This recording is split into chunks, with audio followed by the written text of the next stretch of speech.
に遭遇するものでしょうが。二次元ならな、このオタクの方が。お兄には言われたくない。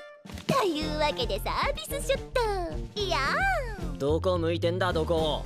あ、バカには見えないカメラ。裸だけにってか。ま、冗談は置いといて、これは騙し討ちみたいにしちゃったお兄ちゃんへのせめてものお詫びですよ。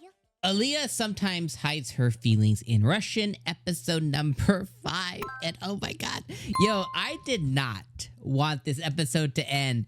As they were going into the student council meeting, and you know, our boy Masachika was going in there. He was like, hey, I am Kuze-kun and I'm going to run with Alya next season. I was just like, yeah, this is an awesome episode. And then it ended. I was like, no. Man. But regardless, this episode was awesome. I think, you know, the biggest highlight of the episode was all the one-liners. There was so many, like, really funny-ass one-liners. Like, the thing about Masachika being a dog. About him being a, you know, a naughty dog from Masha. From the one-liners from, you know, from Alya, you know, talking to Kuze, you know, about like, oh, I can't really feel anything from you. Or the immense number of one-liners from Yuki saying like, oh, I just realized we never had our brother walks in on sister naked moment. Let me make that happen. Like just the amount of one-liners just over and over and over, right? The fact that, Alya was like, yo, you're such a goofy asshole, basically. You know, I was over there stressing all night. I couldn't sleep. And this goofy motherfucker had the audacity to be there and sleep and snore and get a good night's sleep. How dare you? Obviously, she didn't say all that. But, you know, the sentiment was there. And it was just so effing funny. Then when Kuze finally went in and he meets Sarashina. And Sarashina has her freaking, like, this is, you know, but she has her bamboo sword and she's like talking to the baseball team, you know, and we find out that her and I think she's the student council president's girlfriend. I think, don't quote me on that. There could be one person missing. I'm not sure. But it seemed like they had a pretty good relationship. Either that or there's one more person missing, and that's his girlfriend who's in the student council. Not 100% sure. You guys can correct me on that if you know for sure or not. They seem really close, but are they romantically close? I'm not sure yet. There could be another girl that comes into the student council. But regardless, like this episode was just so good. Alya getting really jealous from her sister Masha. You know, Masha going in and taking care of Kuze and having that really cool moment as she dries his hair. And then he's like, oh, this must be how a dog feels. She's like, oh, this is how like, you know, like an Akita. And he's like, well, I'm not going to go into dog breeds. And she's like, oh, you little naughty dog, you. And just their banter and how Masha upped her innocent flirting game the moment that she found out who Masachika is to her. I think it's just crazy. And I can see Masha hitting a point later on to where she really steps up her game for Kuze and like really like says like, hey, if basically tells her sister like, hey, if you want him, you're gonna have to get through me kind of thing. And I can just see that happening because it's starting to unfold already as she just like, I don't know how do you say it? The relationship between Kuze and Alya is effortless and they're really close and it's extremely cute to see. But the relationship between Masha so far from the episodes we've gotten between Masha now and Kuze is almost it's like a loving. It's effortlessly loving. Like she's just so caring. Like she definitely gives off those motherly vibes. All right, let me step back. The beginning of the episode with Yuki, with Kuze coming home and walking in on Yuki, and she's like, oh, ho, ho, ho. Freaking, she did the freeze like, oh, ho, ho, ho, ho. She's just such a fool. She is such a fool. Just, oh, ho, ho, stupid monkey. She's such a fool. And she goes on this whole monologue, you know, of like, oh, did you look me up and down from head to toe? Did you get a good look? And, you know, and then Kuze's like, it's not about being able to see it all. It's about the little peaks, you know, the little peaks that really get me going. He's like, that's how you have refined taste. And she's like, oh, snap. And then she grabs him again. And she's like, No, but for real, you look me from head to toe, huh? He's like, maybe I saw a little boob, you know what I mean? It's like, maybe just, you know, focus on the chest region. She's like, oh, you booba goober. Just like, it's so effing funny. And she goes on this whole rant of like, you know, you need to be able to see him naked.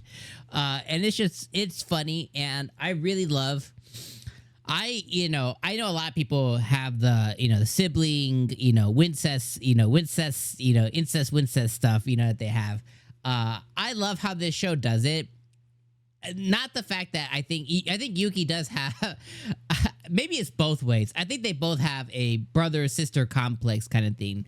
I don't think either of them would take it as, you know, further than where they're at, because they legitimately have this really cool brother-sister relationship, especially from, like, you know, Yuki's angle, to where she's a menace.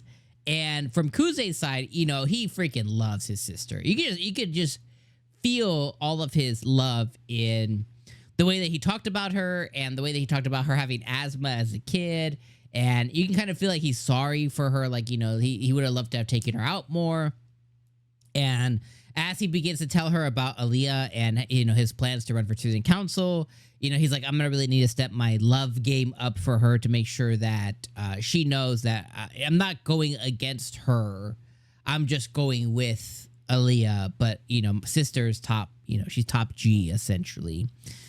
And I love that. And I just loved all of it, all their banter. Her, you know, his sister going like, I'm not going to let Alya win. You know, that's where that brother complex kind of comes in. But again, I don't think it's something to where they'll cross the line kind of thing. I don't think either of them really feel that way. I could be wrong, but I really doubt it. It's just one of those things to where she's like, you're going to come home to me. And it's just so funny. Because it's all really real, right? Because he's going to come home to his sister. He's going to come home to her. And, you know, who's he going to say he loves first? Obviously his sister. So she's going to take a lot of his first. And you can tell that she has a really great sense of humor. I just love it. I love his sister so much.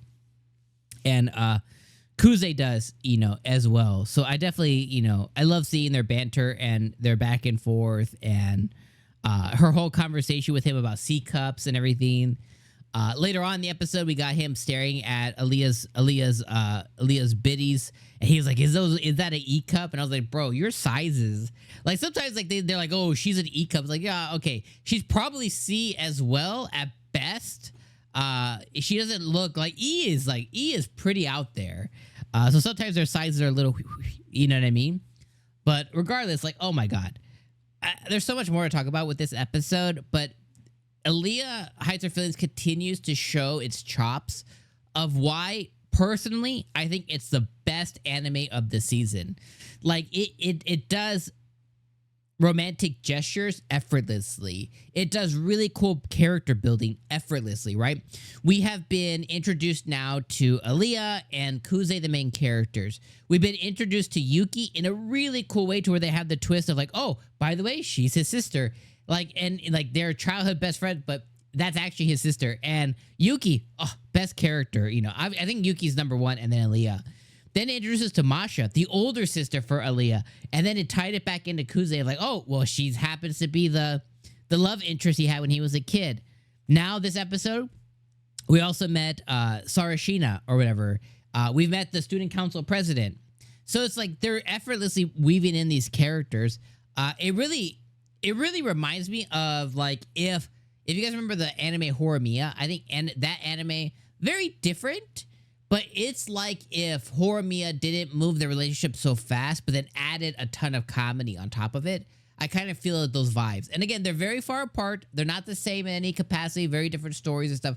I'm just saying I get those kinds of vibes from it when they introduce characters and they can pivot away and pivot to those characters, and you never miss a beat. I think it's always really appreciated. But regardless, I'm about to hit 10 minutes. So Alya, another like episode number 5, freaking awesome. Yuki, top girl, best girl. She would definitely be the number one love interest for me. Obviously, if that's your sister, that's a big no. But if you were some other side character, Yuki be pursued heavily. Because I think she's best girl for sure. So anyways, let me know what you guys think about this episode down in the comments below. Let me know what you think about the sisterly love that was abundant this episode. Let me know what you think about Masha making her moves slyly and, you know, effortlessly. Let me know what you think about Alya seeing our dashing Kuze, you know, for the first time in a different way. All of it. Let me know in the comments, and I'll see you there. All right. Peace out, my friends.